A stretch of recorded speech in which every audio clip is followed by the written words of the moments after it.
하나님의 말씀이 점점 왕성하여 예루살렘에 있는 제자의 수가 더 심히 많아지고 허다한 제사장의 무리도 이 도에 복종하니라. 이런 말씀, 사도행전 6장 7절 말씀을 생각이 되었습니다. 이제 막 성도들이 불어나게 되니까 막 구제하고 돌보고 막 그러니까 재정 행정 뭐 구제 이런 막 복잡해. 그래서 막 사도들이 여기에 막 개입하고 그러다 보니까 이 말씀이 약해. 말씀과 기도가 약해져요. 그래서 그 재직을 뽑아가지고 행정, 재정, 구제건 막 거기 맡기고 재직들에게 맡기고 사도들은 기도와 말씀에 전무하게 기도와 말씀을 전문적으로 기도와 말씀에 힘쓰게 됐어요.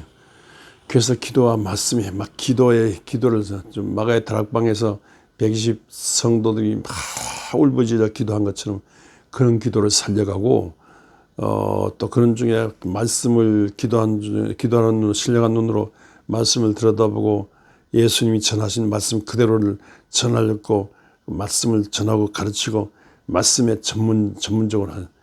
그러니까 막 말씀이 막 살아 움직여요. 하나님의 말씀은 살아서 운동력에서 좌우에 나선 어떤 것보다 예리하여 혼과 영과 심령 골수를 찔려 쪼갠다. 막 영적인 말씀이 강해지면서 혼적인 세력이 말씀에 의해서 지배받고 육적인 세력이 지배받고 개인이 막 달라지게 되고 또 공동체가 달라지게 되고 말씀을 듣는 사람들이 나가서 전하게 되고 그래서 막 말씀이 막 왕성해져. 말씀이 점점 왕성해져. 말씀이 점점 왕성해 가니까 예루살렘에 막 제자의 수가 막 이렇게 예수님 당시에 세 제자, 12제자, 그냥 막 3천, 5천 막 이렇게 불어났듯이 막 몇천 명, 몇만 명으로 자꾸 말씀이 막 점점점 불어난 거예요. 그 심지어 허다한 제사장의 무리도 이 거짓 종교 집단인 예루살렘 성전을 중심한 한 8천 명 제사장이 있었는데 그 제사장 중에 많은 사람들도 유대교 중심이 무너지고 유대교 중심을 잡고 있는 제사장들도 많이 믿게 됐다고 이럽니다. 그래서 말씀 부흥이 이렇게 재직들이 이렇게 사도들을 이렇게 도와 보필한 중에 사도들은 기도에 전념하고 말씀에 전무한 중에 기도의 능력 받고 말씀을 전하고 그래서 말씀이 왕성해졌다. 그래서 요새로 말하면 큰 말씀 중심의 큰 부흥 운동이 일어났다. 이제 그 말씀입니다. 이렇게 언제 어느 때든지 요새 66권 성경 말씀을 중심해서 말씀이 왕성해야 됩니다. 말씀이 살아 움직이는 말씀으로 말씀으로 내가 잡히고 성령에 이끌리고 이렇게 살아야 되었습니다. 이렇게 그 사도들을 중심한 이 말씀 운동이 잡히면서 말씀 충만, 진리 충만 가득한 그런 초대교회가 된 거죠. 그런 중에 말씀에 의한 능력이 나타났습니다. 또 이 말씀이 그냥 기도와 말씀의 전무한 중에 있지 않습니까? 그냥 말씀이 아니고 데살로니가 1장 5절 말씀처럼 그냥 말씀이 그냥 말씀이 아니고 성령에 의한 성령과 능력에 의한 확신에 찬 말씀. 기도 많이 한 중에 성령과 능력으로 말씀을 듣고 전해야 되겠습니다. 성령의 불로 달궈진 뜨거운 말씀, 성령의 불로 뜨거운 말씀에 막 힘이 있는 거죠. 말씀으로 원수마귀 병마귀 귀신 물러가고 말씀으로 어둠의 권세가 물러가고 말씀으로 충동을 받고 말씀으로 막 힘을 말씀으로 사람이 변화되고 말씀에 의해서 왕성한 믿음이 생기고 이랬습니다. 그 후 70년에 전후에 되겠죠. 성경 사도행전 이런 말씀 운동이 일어날 때 주 70년에 유대도 망했잖아요. 예루살렘 성전이 로마의 군대에 의해서 망했지 않습니까? 그때 망할 때 그 과격파 무장으로 막 과격하게 싸우는 이 여심당원들, 과격파들 무장하고 막 싸우고 가다가 나중에 이제 패잔병이 돼가지고 좀 마사다 사해바다 근방에 마사다까지 막 후퇴했는데 마사다 요새에서 끝까지 막 몇 년 동안 로마 군대와 상전하다가 결국은 이제 자기들이 자살조를 만들어 자살하고 말았어요. 이런 그 과격한 이런 운동으로는 안 된다고 생각하는 요하네스 벤즈카이라는 이 라피 계열의 사람이 있었습니다. 이 제자들이 은밀히 의논했어요. 이건 말씀이 살아있어야 된다. 모세 오경을 중심으로 말씀이 살아있어야 된다. 이렇게 하고 하는데 이렇게 과격하게 충돌해서 단망하는 것보다는 말씀이 살아있어야 된다.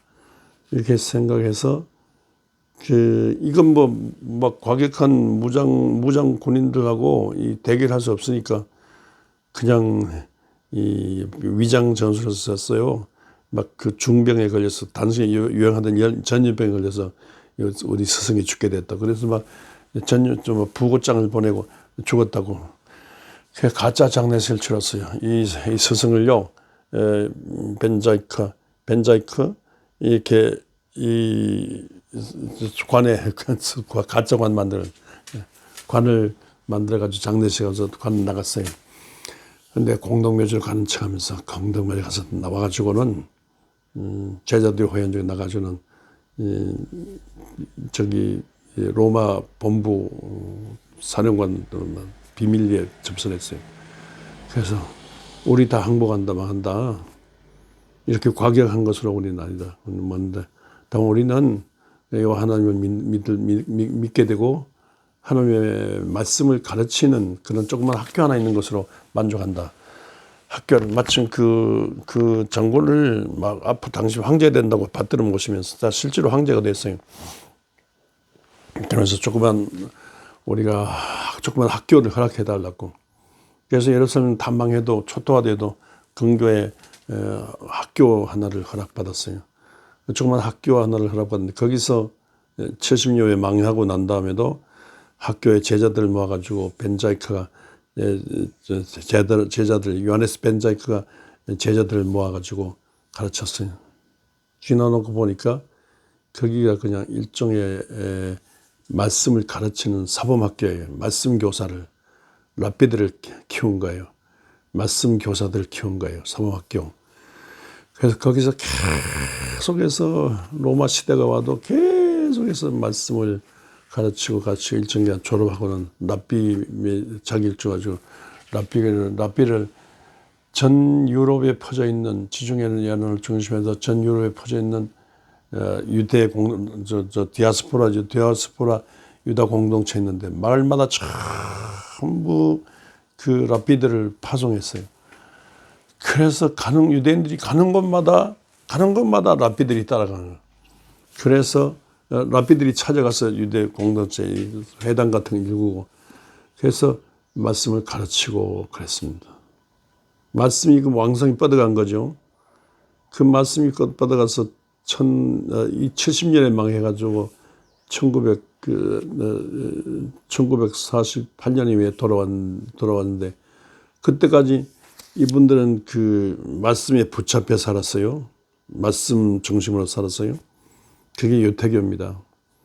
그러니까 하나님의 말씀이 그만큼이래. 하나님의 말씀이 그 고난 많은 유태교, 수백만 명이 학살당하는 그런 역경 시련을 지나면서 죽음의 자리에서 이 말씀을 붙들고 하나님을 바라보고 산 유태인들.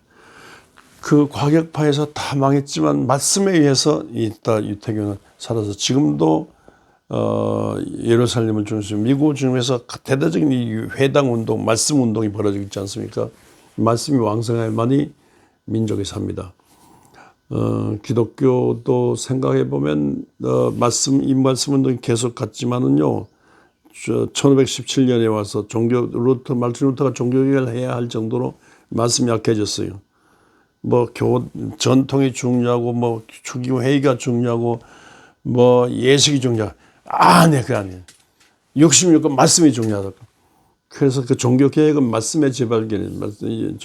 말씀은 말틴루터가 제일 먼저 한 일이 성경 번역한 겁니다.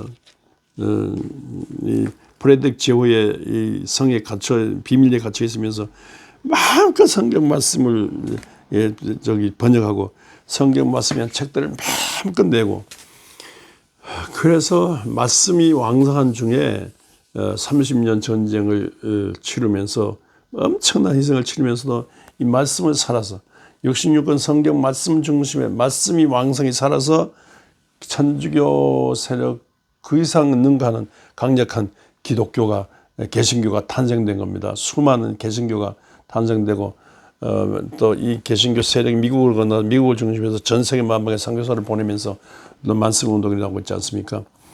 오늘날 이렇게 뭐 물질 쾌락, 과학 기기 기술 문명, 물질 쾌락 뭐 이런 뭐 자본주의 뭐 그냥 이런 욕정이 가득한 시대지만요.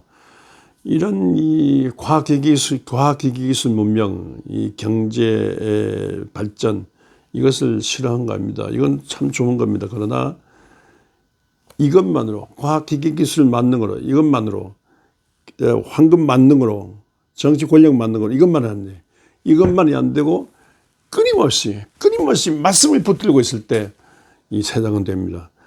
트럼프가 트럼프주의로 황금 시대 말하지만 황금 시대 그 이상 그거 배우고 있는 영적인 말씀을 붙들고 있을 때 미국의 트럼프 시대는 망하지 않고 살게 될 것입니다. 그러니까 살아가다 보면 인구 요새 같이 인구 절벽 시대도 있고 전쟁 시대도 있고 전염병 시대도 있고 막 허무 시대도 있어요. 근데 시대는 이렇게 변하지만요. 인생은 풀과 같고 풀의 꽃은 풀과 같고 인생의 영광은 풀의 꽃과 같다 그랬는데 풀은 마르고 꽃은 시들어요. 인생도 다 시들어요. 그러나 하나님의 말씀은 왕성하죠. 말씀은 영원히 망하지 않아요. 그러니까 다 풀과 같고 꽃과 같은데 다 망해도 망하고 변해도 하나님의 말씀은 영원하니까 영원한 하나님의 말씀 붙들고 잘났으나 못났으나 교회가 크거나 작거나 그게 중요한 게 아니에요. 시골의 농촌은 그게 중요한 게 아니에요. 말씀 붙들고 말씀의 승부를 걸어야 돼요. 잘났으나 못났으나 말씀 읽고 듣고 외우고 말씀으로 세상을 해석해내고 세상 방향을 잡아주고 말씀에 의한 강력한 성령 충만 강력한 믿음으로 우리가 무장할 때 어떤 상황에서도 망하지 않습니다. 이 하나님의 말씀으로 승부를 거는 교회, 성도 여러분 되시기를 주의 이름으로 축원합니다.